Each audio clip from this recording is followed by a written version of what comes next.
Turn one soul ring. All right, good talk. Good talk. Let's get started. Hey, everybody. Welcome to the show. You're listening to Turn One Soul Ring. I'm Kevin. And I'm Eric. And today on the show, we're going to be talking about our pet cards. Those are our cards that we love them. Like our kitties. Yeah, right? We just take them with us everywhere. Or your doggies, those of you who are dog people. Or rabbit, or whatever. Yeah, even if you don't like mammals. Yeah. Whatever you like. Fish? A little hard to take around with you, but You can make it work. You can make it work. Yeah. So we're going to be doing our top 10 pet cards, and we're going to just go back and forth. Back and forth. Mm-hmm. But as we always like to do, we're going to cover a piece of magic news. We were going to talk about, we just want to mention that the London Mulligan is confirmed. Going forwards, this is what we're going to be using. Yeah. Mm-hmm. And that takes effect... I think it was July 5th, was it? Yeah, and that's when Core 2020 is released. Yeah, I think, or that might be pre-release weekend. That might be the pre-release weekend, I think. I think you're right. But regardless, I know that some card stores have been implementing it at their more casual events, just to kind of get people prepared for it, because at Core 2020 pre-release, it will be the London Mulligan. So it's pretty soon. Yeah, it's almost July, man. Yeah, you are right. The pre-release is July 5th. Yeah, I sort of feel fatigued because Core 2020 spoilers are in full swing. We're going to be doing that next week, but yeah, there are just some amazing cards, amazing reprints, amazing new cards, like cool commanders, and we just finished Modern Horizons. Great set. Great set. It's fun. And War of the Spark. It's like just yeah. Like take the foot off the gas, Since the last time we've talked, I got to draft Modern Horizons. Oh yeah, how did that go? Yeah, that was fun. Yeah? Yeah, at the beginning, the guys because they usually explain the mechanics, right? Mm-hmm. So this time it was just like, all right, so there's 44 returning mechanics. I didn't count ever. I didn't know it was 44. That's amazing. So that was a lot. And then they were like, and they always ask if anyone's drafted, right? They're like, Has anyone drafted? It's like, because if you haven't, good luck. But it was fun. I drafted Abzan Slivers. Nice. Yep, went 1 and 2. What was your pack one pick one? My pack one pick one was the white red or the white black land. The white black. Oh, that's right. That was the Seb McKinnon art that was the only land that I liked. Yeah, the art on, but those are all great lands. Awesome. Yeah, so that was can't remember what my if I had any spicy rare cards. The lens 2 weeks ago now, but the lens pretty spicy. Yeah. Those Horizon lens are spicy. Yeah. And they're gonna accrue value, I think, over time. We'll see, hopefully. If they don't get reprinted. Yeah. They'll probably reprint the Allied cycle next and maybe omit Horizon Canopy. I was actually looking at Card Kingdom prices for the lands, and I think now is a really good time. Yeah, it's been a couple of weeks. I think anywhere from 3 to 6 weeks is a really good time to pick up cards from a set like that, a supplemental set that's going to be open less than a standard set. I think a standard set, it's pretty good time to buy cards is around 6 weeks after. Obviously, if you're playing standard, you want to pick up those cards right away. Yes, of course. But those lands, there's a couple of them that are like $5-6.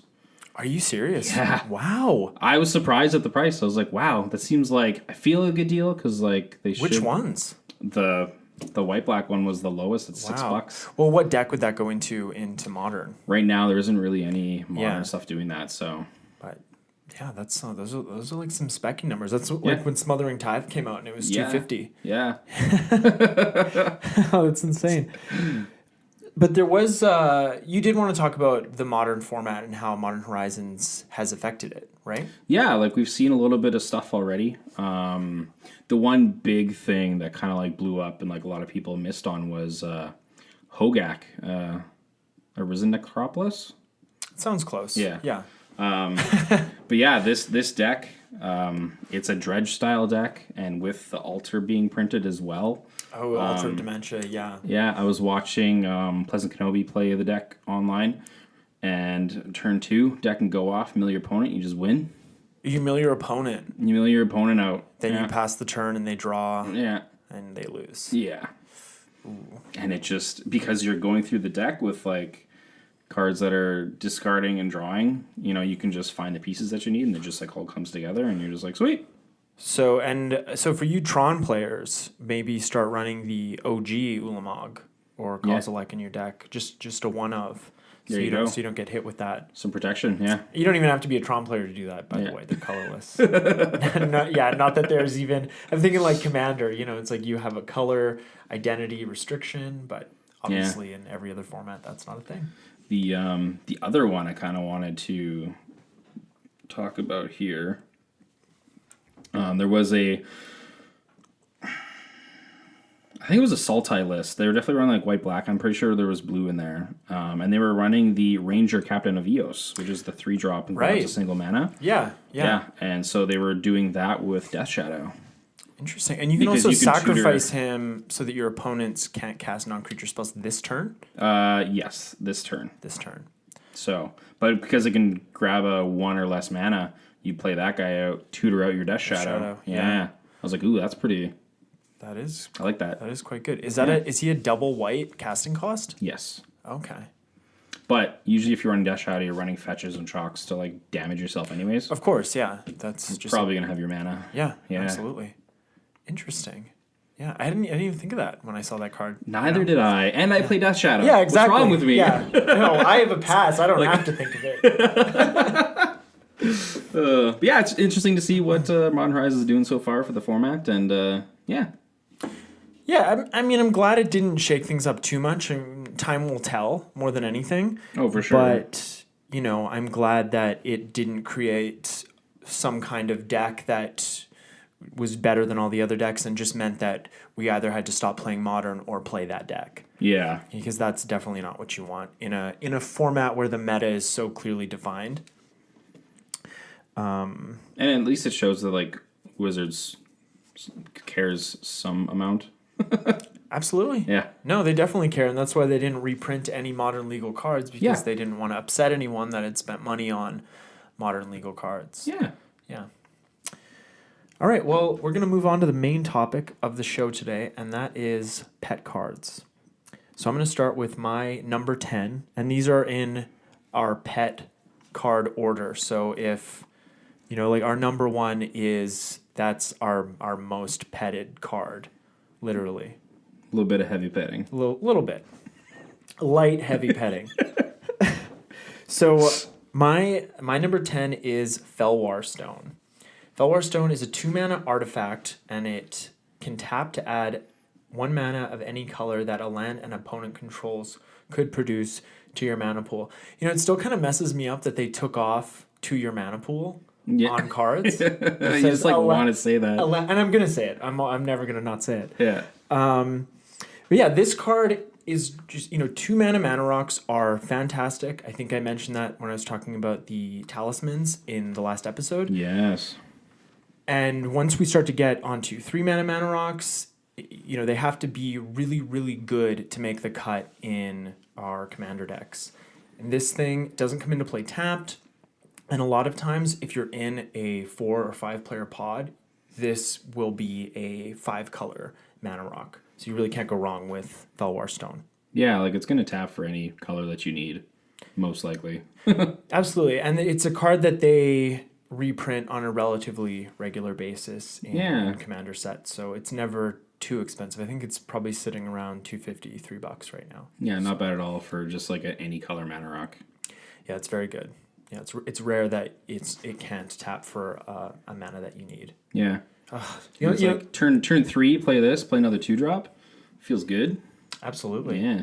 Or like turn 1, play a Soul Ring, play Fel Warstone. Yeah. Now we're off to the races. All right, let's move on to your number 10. Alrighty. So we have Faith's Reward. 3 of anything in a white instant. Return to the battlefield all permanent cards in your graveyard that were put there from the battlefield this turn. So those are just your cards. Just yours. So you could board wipe and then play this, or somebody else could board wipe. Yeah. And you play this, and now you're probably gonna win. This card I find is just like really good protection. Absolutely. In a way. Like, yeah. Yes, definitely. you're not. Your stuff does leave the battlefield, but you're just getting it all back. Absolutely. And if you have enter the battlefield triggers, you're Yes. getting all of those. Yes. Yeah, it's definitely. I mean, 4 mana can be a lot to leave up, but late game commander, sometimes you're doing that anyway. Probably not in mono white, but In other in other color combinations. Yeah, and also like it's return to the battlefield all permanent cards. Mm-hmm. So Somebody could Armageddon. you get them all back. I mean, You gotta float the mana. float the mana. Yeah. Don't miss that. I was like, yeah, do not forget to float the mana. But you won't anyway, because if somebody Armageddons and you have untapped lands, you're just going to tap them. Just instinct. You just should stick it to anyways. them, even if you don't have a Faith's Reward. I'm floating my mana. In response, I'm floating mana. And then if they say, oh, well, in response, I'm going to move to my second main phase, you're going to say, well, in response, I'm going to Faith's Reward. But then the lands haven't gone to the graveyard yet, so... Don't do it that way. It's tricky. Yeah, it's real tricky. Hopefully you have some mana rocks left. Yes. If somebody does... Armageddon is a rarity in It really is. Commander. It really is. It's probably more rare than like Blood Moon or Ruination. Yeah, I would sure. say. Yeah. You don't see it very often. I used to play really it. I used to play it, but I like having friends too much, so I had to stop. Stop that. I chose to stop. Just special nights you can bring out the Armageddon. That's right, yeah, just with you guys. Yeah. Yay. All right, my number 9 card is Crozan Grip. It's 2 and a green for an instant with split second. Destroy target artifact or enchantment. So split second is as long as this spell is on the stack, players can't cast spells or activate abilities that aren't mana abilities. So that easily translates into whatever you target with Crozan Grip is going to get removed from the battlefield. Yes. Yeah, just a great card. If you have a green deck, put Crozan Grip in here. It is 1 more mana than, Unravel the Aether or Naturalize. I mean, don't run Naturalize. There are better cards. Straight up. But for the 1 extra mana, it's totally worth it. I have this card always makes me think of Nev's Disc, right? Yeah. I'm going to target Nev's Disc. I mean, you could always target Nev's Disc in response, but doesn't the ability still go on the stack, that trigger? If you were to pay 1, tap, activate Nev's Disc, if I destroy it in response, doesn't everything still get destroyed? Yeah, you're right. The ability's still on the stack. There's no point. Right. So you want a Crozan Grip before they Yes. activate, because then they are not able to do that. So Exactly, yeah. just situations like that, Crozan Grip is just really good. It's a really great card. And another relatively cheap card. I think it's probably around the $2.50, $3 Pretty sure mark. it's relatively cheap, yeah. Because it only hits artifacts and enchantments, and it's 3 mana. Yeah. But I think this card's so good. It's fantastic. Oh, yeah. Yeah. It's just love it. Yeah, the split second is so good. And the other great thing about it is that some people are trying to be tricky, let's say, and they have that like Oblivion Stone untapped. If something else is happening and you just decide to Crozan Grip the Oblivion Stone, they can't crack it in response because of split second. So it's like, bye-bye. No, they can only put mana in their mana pool. Yeah, that's all you can do. Yeah, that's why I love this card so much. It just like protects itself and gets you there. And there are a few other really great cards with split second in that you can put in your commander decks. Like Sudden Spoiling, another great. That's a great card. Just a fantastic card. Anti-Kiki Pestermite combo card. Yeah. Really, really good. Get out of here. All right. Yeah. Ooh, this one. My number 9 is a land. Strip Mine. So you can tap it to pay 1 to your mana pool. Or put 1 in your pay mana 1 pool. to your mana pool, yeah. You can also sacrifice Strip Mine to destroy a target land. I would say throw Strip Mine in every deck. Every deck, yeah. Just every deck. Yeah, when you're making your list of utility lands, this should be near the top. Yes. It has gotten a little pricey. I think it's close to $30-$35 now, but that is the little sad part about it. It's really, really good. It's not on the reserve list or anything. No, like, they just haven't. Could be reprinted. They could have reprinted it in. No, it would have been bad in Modern Horizons, because then we'd all just run 4 of them. I think Strip Mine in Modern might be a little bit dangerous, but we could see what happens. Yeah, it's not that good.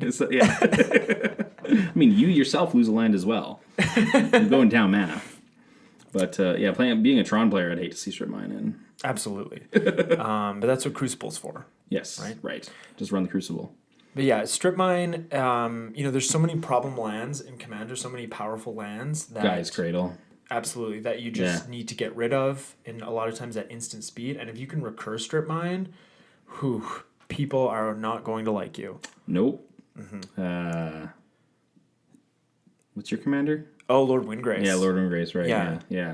Yeah, you could Strip Mine and then activate Windgrace, bring back Strip Mine in another land, Strip Mine again.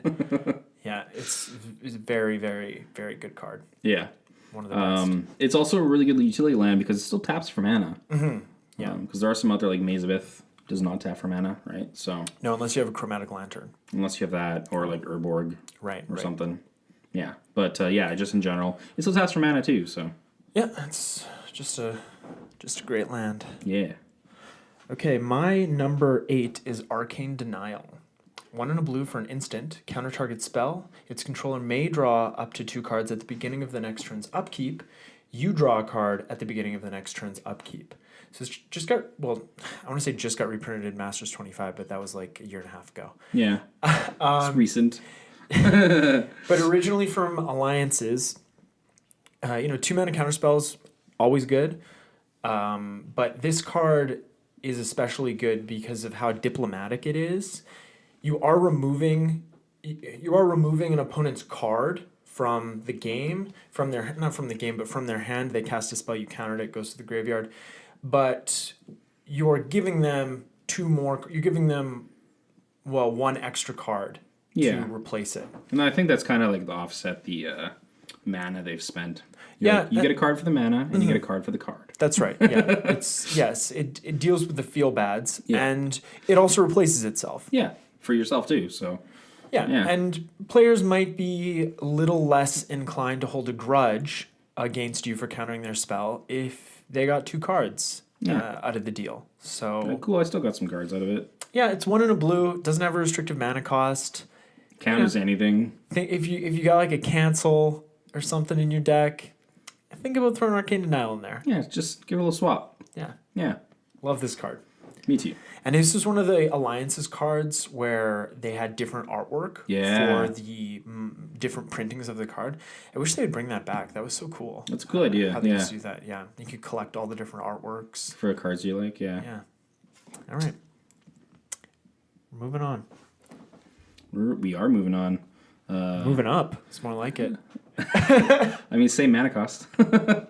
My next one here is the Ethersworn Canonist. 1 of anything in a white. Artifact creature. I was trying to do her hand. Almost. Yeah. So each player who has cast a non-artifact spell this turn can't cast additional non-artifact spells. This one always raises questions at the table because of the way that it's written. Yeah. I think you could change the way it's written and it would be a little bit more clear. I guess, that is true.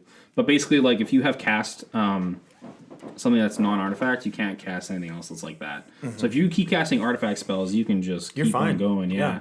If you're like casting just like a green creature and then you want to like cast an enchantment, no, can't do that. No. But yeah, this card's great in artifact decks because you can just keep casting stuff and you kind of like slow down the table a lot. Mm-hmm. You don't completely slow them down because they can still play artifacts as well. Absolutely. Yeah. Yeah. What was I going to say? Oh, yeah. And, because this is I wouldn't consider this, it's like a stacks card. Yeah. It's a stacksy card. People are going to want to use a removal spell on it. Exactly. So, they just lost a removal spell. Yeah, exactly. Which is always good. Yeah, I would totally put it as a stacksy card because it's like Rule of Law. Oh, yeah. As an enchantment. That's getting a reprint in Core 2020. It is, yeah. They kept it at uncommon. Which is cool. Yeah. Yeah. For sure. Yeah, that's pretty much that. But except it's on a creature too, so it's easier to removal. Absolutely. Yeah, it's on an artifact creature, so it's even easier to remove. Yeah, there you go. Yeah. So. Yeah. Also, it kind of looks like she's got, these are like little hot dogs, like wieners. Her fingers? No, on her. These I see. Or maybe they're more like peppers. coming off of Sure, her the peppers, like yeah. head thing. Yeah, but I guess hot dogs was a stretch. Okay, my number 7 is Mirror Pool. Yeah. It's a land, it's a mythic, and it enters the battlefield tapped. It taps. Yeah, I know. I know. It's like, how could this be a pet card? It enters the battlefield tapped. Just stop right there. Taps for a colorless mana, and you can pay 2 and a diamond mana or a colorless mana to tap, sacrifice Mirror Pool, copy target instant or sorcery spell you control. You may choose new targets for the copy. And Mirror Pool's third ability, I guess, is pay 4 and a diamond mana. Tap, sacrifice Mirror Pool, put a token onto the battlefield that's a copy of target creature you control. So, the only downside with this land is that it comes into play tapped. Oh, yeah. Otherwise, I think we'd see it in many more decks. The power level would be so much higher. Absolutely. Yeah. Yeah, I don't know how they could make it a mythic and have it enter the battlefield tapped. Yeah. I think that's not really like mythic. That's not mythical power. You guys shouldn't have done that. Yeah, just make it a rare. And generally when I use this card, I'm using it, I use it for a land. I use it for colorless mana, but I use it a lot in decks where I'm casting extra turn spells or extra combat phase spells. Yeah. And I'm copying the first ability where I'm using the first ability where I'm targeting those spells. Mm-hmm. I haven't used it many times for copying a creature I control. One time I did a Muldrifter, so I could draw 2 cards. It was 5 mana, draw 2 cards. Sometimes you gotta draw some cards. Sometimes you do. Yeah. Yeah. I don't remember what ended up happening during that game, but yeah. Yeah, this one's also great in here like of a big green creature that just does something when it enters battlefield. Oh yeah, like Craterhoof. Like Craterhoof, yeah. Yeah. That's what I was thinking. If you don't get them with the first Craterhoof, I guess. You just need to get that little bit extra. Sure, yeah. Sometimes you need to play Craterhoof just to survive the first time. The second time is when you get them. There you go. But yeah, it's this is a great land, and it's not the most competitive land because it enters the battlefield tapped. Yeah. But I still think you should see it in a few more decks. It offers a lot of utility for sure. Absolutely. Okay. This is the first box of Magic I ever got was Oath, and I got a foil Mirror Pool. An Expedition Mirror Pool or just a foil? Just a foil. I don't think there's an Expedition to Mirror Pool. I think you're right. Yeah. Now, why would you want that? They only did good lands. But it was worth a lot. I think I got like Canadian like $30 in trade credit, and I was like, sweet. Yeah, that's good. Moving on to the other 7, I have chosen Counterflux. 2 blue and 1 red. Counterflux can't be targeted by spells or abilities. Can't be countered. Is that what I said? You said targeted. I'm on a roll. So Counterflux can't be countered by spells or abilities. Counter a target spell you don't control. And then Overload for 1 of anything, 2 blue and red. You may cast this spell for its Overload cost. If you do, change the text by placing all instances of a target with each. So that's it. That's how we're always gonna read reminder text. Like, this is such a chore. I know we talked Overload a lot in the previous one of our previous episodes. So yeah, I think we did. Yeah. So, you should know. I'm kidding. But yeah, this is great. I've definitely had some matches where there's like a little back and forth, and there's like 3 spells. Oh, Counterspell War? Yeah, and you're just like, Counterflux, everything's gone. Absolutely. No, cards like this are fantastic. Yeah. That just deal with the stack. Anything. Mm-hmm. And it can't be countered, so you're just like, good to go. Mm-hmm. Like it could be targeted, though. So if you had like an unsubstantiate, yes, it's out of here. That much is true, yeah. Do you run this in any of your decks? Oh, yeah, I do. Like which ones? I ran in my Niv Mizzix deck. Your Mizzix? Niv Mizzix. He's the experience counter. Is it? No, that's isn't that Mizzix of the Is Magnus? Oh God, yes. But yeah, and then I also have this in Animar. Yeah. Yeah, because he's just in the colors too. So. Yeah.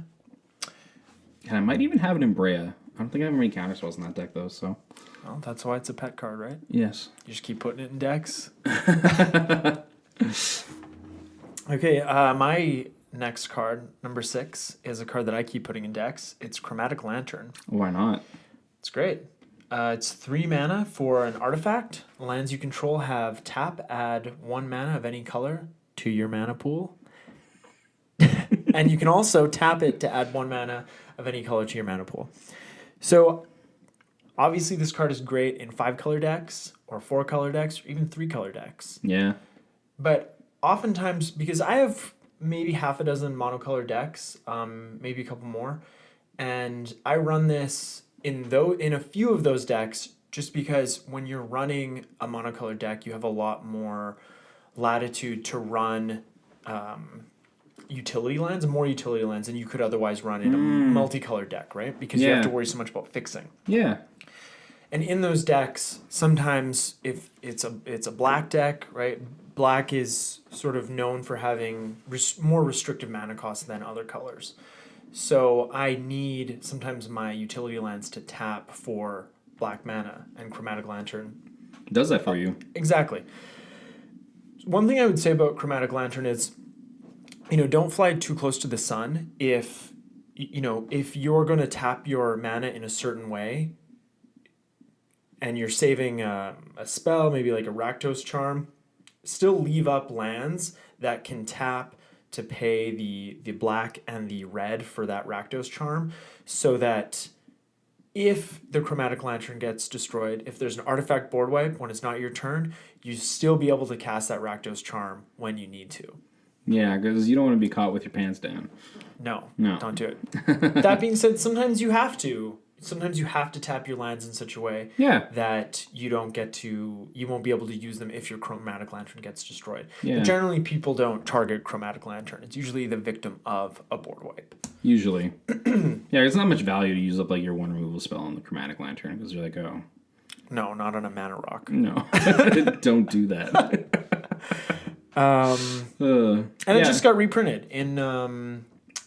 Dominator? No, Ravnica... Oh, Ravnica Allegiance. Yeah, Ravnica Allegiance. What?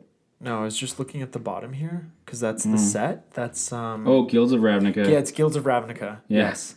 It was reprinted in Guilds of Ravnica. It's still pretty cheap.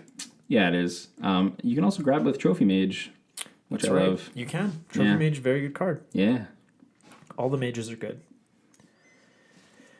All right, let's move on to your number 6, buddy. My number 6, Toxic Deluge. What a great card. 2 of anything and 1 black. Love it. It is a sorcery. As an additional cost to cast Toxic Deluge, pay X life. All creatures get -X until end of turn. 3 mana board wipe. 3 mana. Gets around Gaddock Teeg. Yeah. Which can deal with so many board wipes. Pretty much all of them. Yeah. Yeah, so this one sneaks under there. The 1 less mana cost is really nice too sometimes because... sometimes things get hairy by turn 3. Yeah. There's that. Also, if you're just trying to cast like a few other spells. Or if you want to cast this and then rebuild. Yes. Yeah. Yeah. And then, of course, because -X, we get around Indestructible. Regenerate. Yeah. All that stuff. This is just a catch-all board wipe. Remember, your health is a resource. Absolutely it is. And any card that lets you pay life for an effect is very, very powerful. Yeah. Just... Because it's treated as a downside, obviously. It is. It's a cost. Yes. It's not necessarily a downside. Yeah. It's just that paying mana for things seems like less of a downside because the idea is that it's going to get replenished on your next turn. Yeah. But, just like that, you can gain life. And in black, it's very easy to gain life. No, for sure.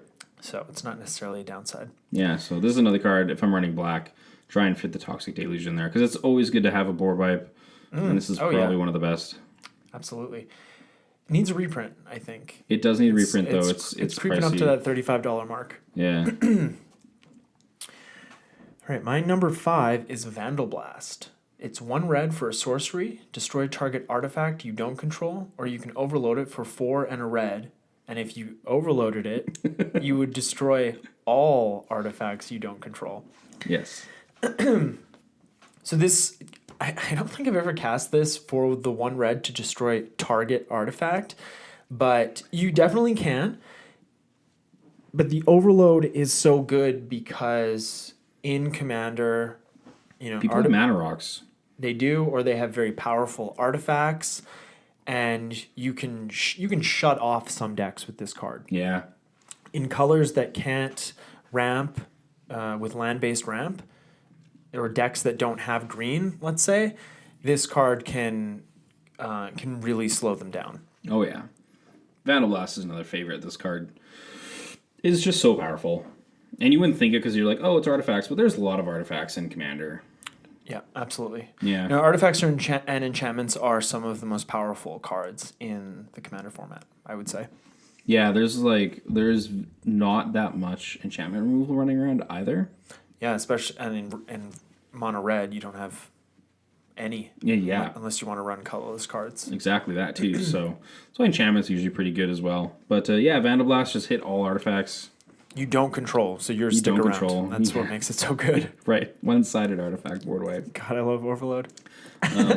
Also, get that Mycosynth Lattice and have fun.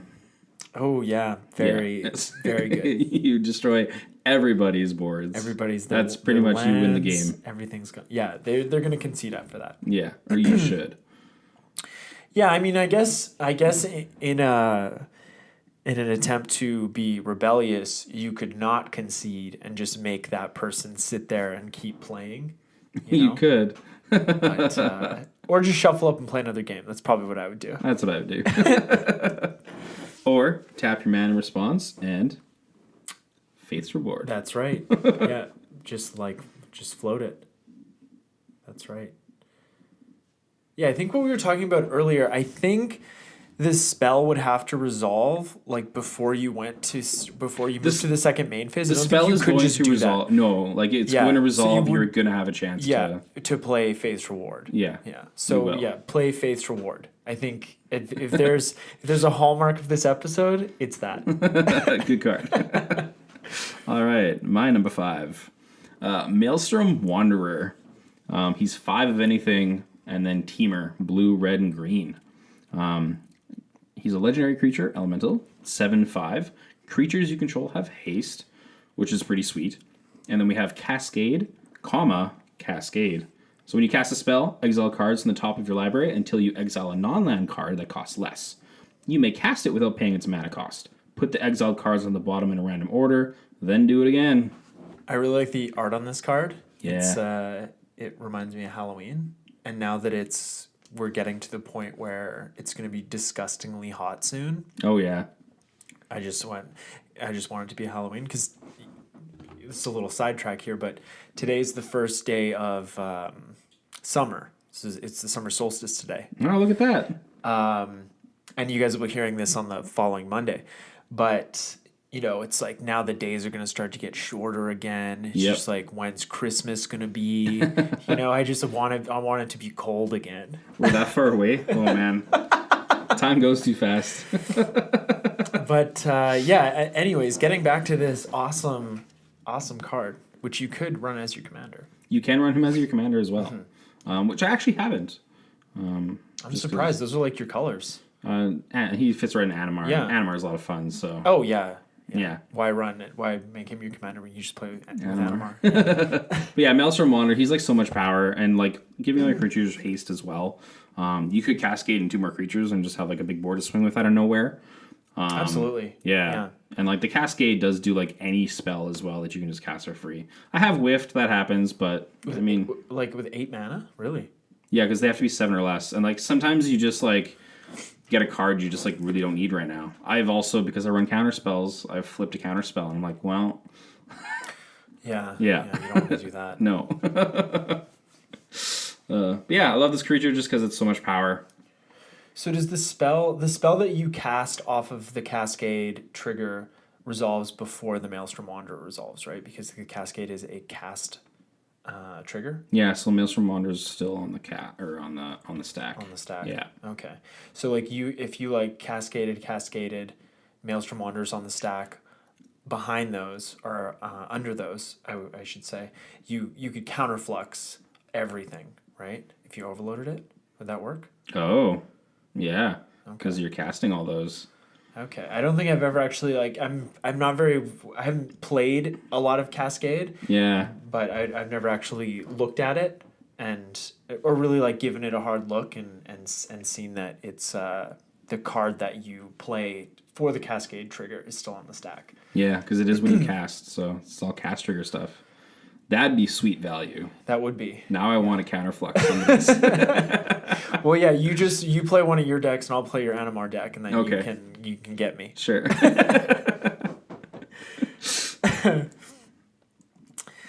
All right, my number 4 card is Arcane Lighthouse.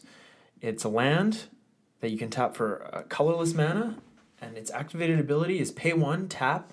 Until end of turn, creatures your opponents control lose Hexproof and Shroud and can't have Hexproof or Shroud. That's great. It's very good. And they've printed a couple of lands in recent memory that are sort of almost as good as this. Yeah.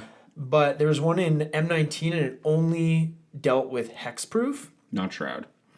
And Shroud is something that Wizards has kind of gone away from. I think I haven't seen it in a long time. Mm-hmm. And Hexproof, you could argue that Hexproof is a better ability because you can, if you're playing a Voltron strategy, if your commander has a Lightning Greaves on it, then you can't enchant or equip any other permanents to that commander.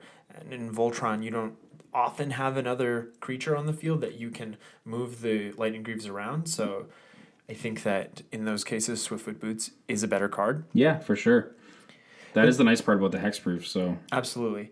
That's why they need to do a sliver with Hexproof. There you go. Because the Shroud sliver, you can't target your other slivers to regenerate them. It's a mess. It's a mess. This card, though, it affects all opponents, which is the best part. You're not targeting one creature. You're not targeting one player. It hits everybody, and they can't get it back. Yeah. So a lot of times, I've been in situations, or I've seen situations, where somebody has an Arcane Lighthouse, and they say, hey, I've got this Arcane Lighthouse. I can make it so, Eric's commander doesn't have Hexproof or Shroud anymore, and another player will be like, well, I have a removal spell and I can get rid of it, and it's just a very fun kind of political card where you can help people remove pesky permanents on the board. Yeah, I like it for that too, because it just gets the table talking and stuff like that. Absolutely, yeah. But getting rid of, and it's also great because there's a lot of cards that can still give your creatures Hexproof, so it's just like, you can't have it either. You use it and you don't get it. You're done. Yeah. And it taps for mana. So again, you can just let it sit there on the battlefield as something to scare your opponents. Yeah, because you only need 1 extra mana to activate this. So yeah, great card. Also needs a reprint. I think it's getting around like the $5 mark. Really? Yeah. Wow. Well, it hasn't been reprinted. Yeah, that's what happens. It's only a commander card. That's the only place it's ever been printed. So. Oh. Needs another one. All right. Up next, we have Mind's Dilation. So this is a big, expensive enchantment. It's splashy. 5 vanity and 2 blue. Whenever an opponent casts his or her first spell each turn, that player exiles the top card of his or her library. If it's an online card, you may cast it without paying its mana cost. It's too bad you can just play it regardless. Yeah, because you get lands. Yeah. But this is a pretty fun card because once you have it out, you just get random stuff from people's decks. This is a big removal target. It is. Because people hate to have their stuff taken. They do. Myself included. Yeah. But yeah, this is just, and it's 7 mana, so it's not like something that you can cast really early on, and it's kind of it sort of makes sense that it would have this effect that can be very powerful, has a very high ceiling, but you can also whiff. You can just whiff. And if somebody has a Sensei's Divining Top or a Mirror's Guile or a Sylvan Library, they're going to make sure that you do. They can just control their own. And I would say that all 3 of those cards are probably more common in the format than Mind's Dilation. I really don't. I've played this card. I don't think I've seen anybody play this card. Yeah, I haven't seen that many people playing it. I don't go out and play it much, but from our play groups and stuff. Yeah, yeah, you're kind of a shut-in. Eh? Mind's Dilation, what? Well, you wouldn't play it in any of our play groups because it's too slow. Oh, no, I had it. Oh, yeah? It got removed right away. Oh, yeah. Just get that out of here. Yeah.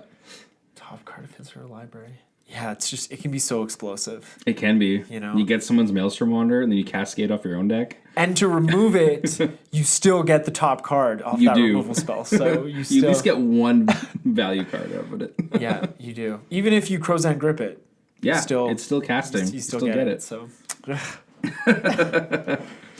God, so many callbacks. So many. Time to move to the top 3. Top 3. My number 3 is Gaia's Blessing. It's 1 and a green for a sorcery. Target player shuffles up to 3 target cards from their graveyard into their library. Draw a card. When Gaia's Blessing is put into your graveyard from your library, shuffle your graveyard into your library. So I haven't really used this too many times for its initial ability, shuffle 3 cards from your graveyard into your library. Yeah, so like actually casting it. Right. And drawing, it's great that it replaces itself. Yeah. But I really used it and still use it as a replacement for like an Eldrazi Titan that when, so it's like a budget version of that, only for green. But still, if this gets milled into your graveyard from your library, you just get to shuffle everything, including it, into your library from your graveyard. So it's just a great budget option for mill strategies. And, I don't know how it is in other cities, but I do run into a fair bit of mill in town and like Fusion. There's usually like 3 to 4 decks floating around. Semi-popular like archetype. Yeah. It's not I was going to say it's not a good archetype, but it's not it is a good archetype. It's not a competitive archetype. Yeah. Right? And when you go to a shop for a casual night, it's not a competitive environment. No. So you can play whatever deck you want, and you should be able to. People shouldn't be bringing their like their like Narset turn 3, combo Windex. That's not really the point. No. Absolutely. But yeah, it's a very fun strategy. I used to have a Fenix deck. Yeah, I remember that. Yeah, and that was like a combo deck. That deck could be kind of fast. Yeah, actually. But when you're dealing with essentially 300 cards that you have to mill away, that's quite a bit. It's a lot more, because even when like playing mill in constructed, it's 53 compared to 20, so it's not that big of a difference. Right. But when we're in Commander, people's decks are so large. You almost need to play using a combo. Yeah. So you can do it all in one go. Yeah, essentially, pretty much. If you hope to win a lot of games. Yeah. But anyways, just a great budget mill insurance card. And if you, for some reason, have it in your hand, it replaces itself. Yeah, absolutely. Yeah. All right, mine number 3 is Eldrazi Displacer. 2 of anything and a white. It's a 3/3 with Devoid, so it is no color. And then you can pay 2 and waste, exile another target creature, then return it to the battlefield tapped under its owner's control. So this card, I just feel, can do so many things. Yeah, because it says 2 and a diamond mana : Yeah. So we can just use that ability as many times as we want. As long as you have the mana. As long as you have the mana. It's real easy to get infinite mana, especially infinite colorless mana. Yes. So you probably see this most when people have like an ETB deck, and you're just like getting all the value from Brago, the ETB cards. Rune. Yeah. Yeah. Yeah, for sure. I also like holding up mana because he's also really good for combat. Because you can target the creature that's attacking you. You can, yeah. And then so it's not attacking you anymore. And then for some reason, if you like forgot, if you block with one of your creatures, and then they like pump. Yeah, sorry. If you block with one of your creatures and then you do like a pump spell, you can still blink your own creature and save it, or blink their creature. Yeah, it's up to you. But if you blink your own and you have an ETB effect, you get value that way as well. Right, and you don't take any damage. Yeah, yeah. So just lots of little tricksy stuff you can do with Displacer. Yeah, I think this might be the best commander card from Oath of the Gatewatch. I think so too. It's definitely my favorite. I think it's my favorite card from that set. There's some pretty good Eldrazi Titans, obviously, but absolutely, yeah. This card is just a lot of fun. Yeah, Kozilek was the Titan that they had in that set. the new and improved Kozilek. Wasn't there a new Kozilek, a new Ulamog?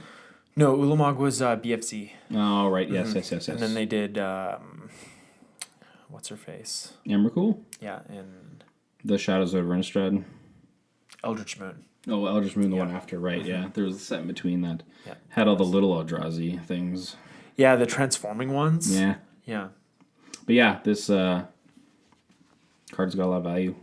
Yeah, I love this card. Even sees Modern play. Yeah, and what deck? Yeah, Death and Taxes. Really? Yeah. I don't think I've ever played against that. Have you? I have. There's one guy in the city that I know that plays it, but that's about it. Because it's never been like a super tier 1 deck, but it's still good. Okay. Yeah. Cool. I like Eldrazi, no matter what. I don't care what anybody says. All right. My number 2 card is Foil. It's 2 and 2 blue for an instant. You may discard an island card and another card rather than pay this spell's mana cost. Counter target spell. Ooh, free counter spell. Free counter spell, yeah. This is a budget Force of Will or not really Pact of Negation, but it's also a budget Force of Negation. Let's say that, because Pact of Negation is not really like free, right? You do have to pay. You have to pay. They will get you. I'm still surprised that people they sort of pause when I play this card in regular play, because even though it was reprinted in Ultimate Masters, that was since last December, I think it's still not on people's radar in Commander. And if you're playing, I'd say if you get into the 3-color territory and you have blue in your deck, it might not be the best idea to run this card, because you have to specifically discard an island. Yeah. But if you're playing a 2-color deck, or especially a mono blue deck, I think, and you're drawing lots of cards, you should definitely run this in your deck. Just throw it in there. Because there's so many times when you're about to win the game, or you just need to save your board state, and you've tapped out and you just need to save yourself. Yeah. And Foil is going to do that for you. Also, it's Pauper legal now because they printed it at Common. Yay. For Pauper. Yeah, it's cool. But that's a constructed format. You know, how often do you have that many cards in your hand? You know, like in Commander, there's so many times where you have a Reliquary Tower or a Thought Vessel, and you just don't have to discard cards anymore. You're like, I'm fine. Yeah.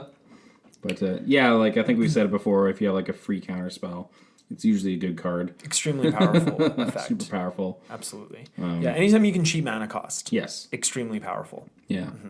Being able to just like tap out, do whatever you can on the board, and still have a backup counter spell. Mm-hmm. Yeah, like you feel safe. You know, people think they can hamstring you, but they can't. Surprise! Okay. All right. Number 2. Yeah. Panharmonicon. 4 of anything. This was one of my favorite printings from Kaladesh. If an artifact or creature entering the battlefield causes a triggered ability of a permanent you control to trigger, that ability triggers an additional time. So this is just a fun card. We just talked about it with Eldrazi Displacer, ETB effects and stuff. Yep. This will just double all of those. Mm-hmm. Yeah. And if it's an artifact that you have on the battlefield that has an ability that triggers when a creature enters the battlefield, then that triggers twice as well. Yes. You know, it's not just the permanent that's entering the battlefield. Exactly. Yeah. with its own enter the battlefield effect. Yeah, so that just adds like so much value, because there are cards. I can't remember. There's entire decks that are built around enter the battlefield effects, and this is just like, well, here you go. Now your deck's better. Yep, everything's doubled. Yeah, this card's just a lot of fun. I did have an artifact deck that had a 2-drop creature. Whenever an artifact enters, each opponent takes 1 damage. I think I know what you're talking about. Fireweaver. I can't think of the name. Something. Yeah, but we have like phones here that we're not picking up. But that was great, because then you can just like flicker artifacts and stuff, and everyone's just taking damage from it. It's Reckless Fireweaver. Okay. Yeah. But yeah, because he just sits on the battlefield, Panharmonicon will still double the abilities of him sitting on the battlefield from artifacts entering. So that's why the card's so good. It's not just enter the battlefield effects. It's like triggered abilities and stuff like that. Yeah, too. yeah. Yeah. Yeah, they were very clear with that text. They wanted to make sure they got the most value. Thank you. Yeah, and this is also a card that gets a lot of hate, right? Like it is a target for removal. It is. Sure. So make sure when you play it, you can also play other things to get value off of it immediately because it doesn't do anything by itself. Exactly. At all. Yeah. Don't kill Mike. No. All right. Moving on to number one. So my number one pet card is Extra Planar Lens. Ooh. It's 3 mana for an artifact with imprint. When Extra Planar Lens comes into play, you may remove or exile target land you control from the game. And then the exiled card is imprinted on Extra Planar Lens. Whenever a land with the same name as the imprinted card is tapped for mana, its controller adds 1 mana to his or her mana pool of any type that land produced. And like I said, I have a few monocolored commander decks. Yeah. And before I built the first one, I think my first monocolored commander deck was Krenko Mob Boss. And I still run Snow-Covered Mountains in it. And in red, you don't have a lot of options for, I mean, this still isn't land-based ramp, but you're using your lands. You don't have a lot of like mana doublers. So with Extra Planar Lens, you can imprint any land, but if you're running snow lands, Extra Planar Lens is concerned with the name of the card. So if it's a snow land, generally your opponents can't capitalize on the mana doubler. Because they're not going to be running snowlands. No, because in a 2 or 3 color deck, there's no reason to. No. Other than the odd time that an opponent will play Extra Planar Lens. That's it.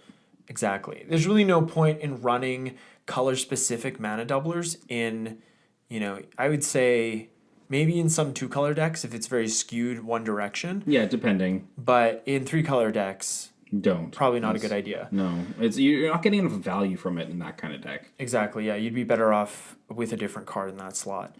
But yeah, if you have monocolored decks and you use snow-covered lands and use Extra Planar Lens because it can be very, very powerful.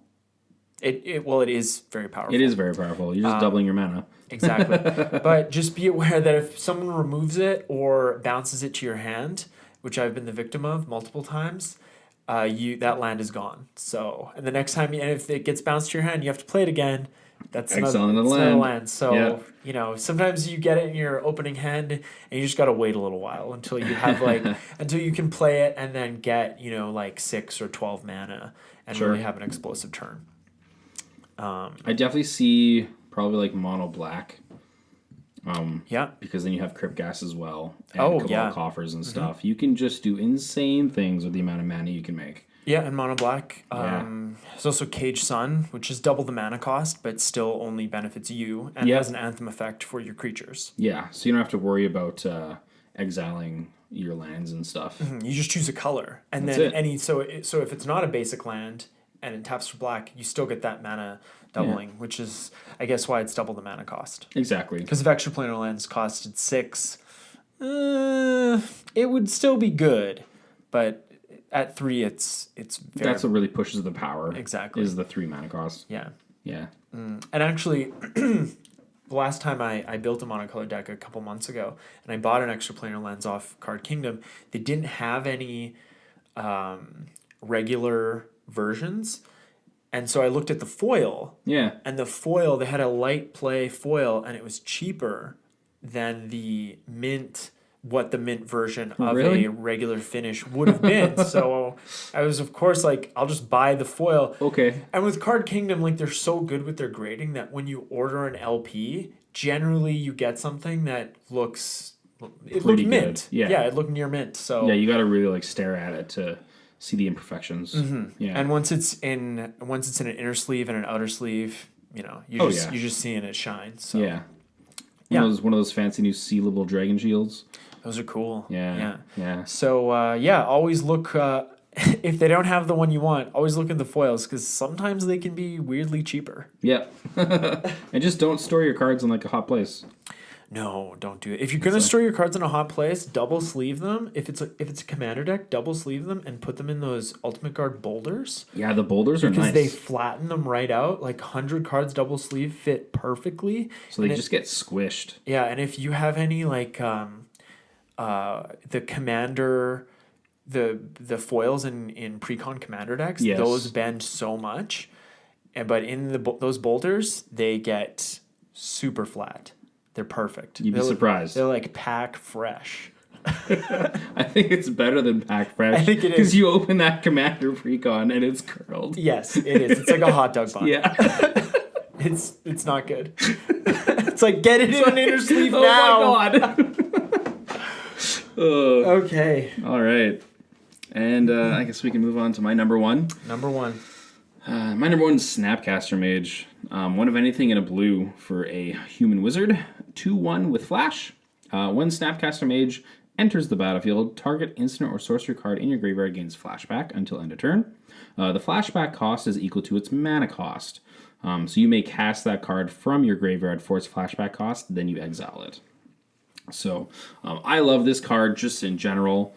It's obviously seen played in Modern a lot. Yeah. And then... Standard of its day. Standard in its day. Must have been so fun. I wish I was playing. Me too. But yeah, and then again, in Commander, I think it's still a very good card as well. Oh yeah, I run it in my Azami deck. Yeah. Sometimes I'll use it to get an extra turn spell or counter spell. Yeah, that's what's so good about this card is it's pretty much... It has so much versatility, right? Yeah. Anything in your graveyard you can just cast again. Yeah, it's very, very powerful. They should really reprint it in a standard set at rare. I don't think that'll happen. Yeah, this is one of those cards that was originally made by a Magic player. And that's right, and it had his likeness. Yes, and it had his likeness on it. But we did see with like those cards, they were pretty powerful. Like Dark Confidant. Dark Confidant again. Yeah, same story. Or Meddling Mage. Meddling Mage again. Yeah. All those cards are just so good. So yeah, it turns out Magic pros are really good at designing cards. There we go. They should just do a Magic Pro set. They should. Yeah, it'll probably be like $10 a pack. Yeah, I've heard some people like not like Snapcaster Mage in Commander because they just say it's just like such a weak creature and you're just getting another spell back. I couldn't disagree more, especially in a singleton format. Right, it's a singleton format. You get to cast one of your spells again. Again, yeah. Yeah. It's incredibly powerful. Yeah. Yeah. And because you can do instant sorceries, it's got flash. Like, there's nothing more. There's pretty much nothing more this card can do for you. No, it has everything. Much, yeah. And late game, you have that extra mana to cast. I mean, you could recast a Rise from the Dark Realms. Yeah. And that's only, I think it's like 13 mana with this. Yeah. Something like that. Anyways, I can't be bothered to remember what Rise from the Dark Realms cost, but you could cast it again. Yeah, you could. That's the important thing here. All right, well, with that, we're going to wrap up this episode of Turn 1 Sol Ring. We hope you guys heard about some cards that you want to slot into some of your decks. Yeah. I think I might put Counterflux into a couple of my decks. Sweet. After my Cascade Epiphany... You're like, hey, I'm this like, can get some value. It is good. Yeah. Next week on the show, we're going to be doing our set review for Core Set 2020. We're going to try to get it in the can in one episode. I was thinking because it's a core set, there's going to be fewer cards to talk about. But so far, there's been some pretty cool cards. There's some pretty cool cards. There's some really nice reprints. There's some awesome reprints. I just want to say Leyline. Yeah, Leyline Cycle. And I think because we got Crucible and Scapeshift in Core 19, and those cards didn't see a lot of standard play, they're seeing now that they can use core sets as a conduit to reprint cards that won't see standard play but are valuable and will make people want to buy packs, but that won't affect the standard meta, which is a good thing. Which is a great thing, yeah. Yeah. I think that's great that they... it feels like they kind of like tested the waters. With Core 19. With Core 19, Yeah. And they're like, hey, this is like a really good thing we can do. And then really seeing... Like, I was surprised that they did the Leylines, but like Leyline in the Void needed a reprint, and it's great that we saw that happen. Yeah, that was like $60. that card. Yeah. And Leyline of Sanctity, also pricey. It's getting up to like 25, 30 US. Like, yeah. So good reprint there too. Absolutely. And then actually like the red one, they like did a new one, but it's good. Like I could see that seeing some play. Yeah, usually the red ones aren't as good. They get shafted. Right? They do get a little shafted, yeah. But anyways. We'll talk about all that next week. And I was going to say we should hope for some cool new cards, but we don't have to. There's some great new cards. And we'll also be announcing the winner of our June giveaway on that episode, but we'll also make a post on Instagram and we'll contact that winner. And if you'd like to get in touch with us and ask us any questions, you can find us at turn1soulringthepodcast@gmail.com and on Instagram at turn1soulring_the podcast. And you can follow me on Instagram at commandbeacon.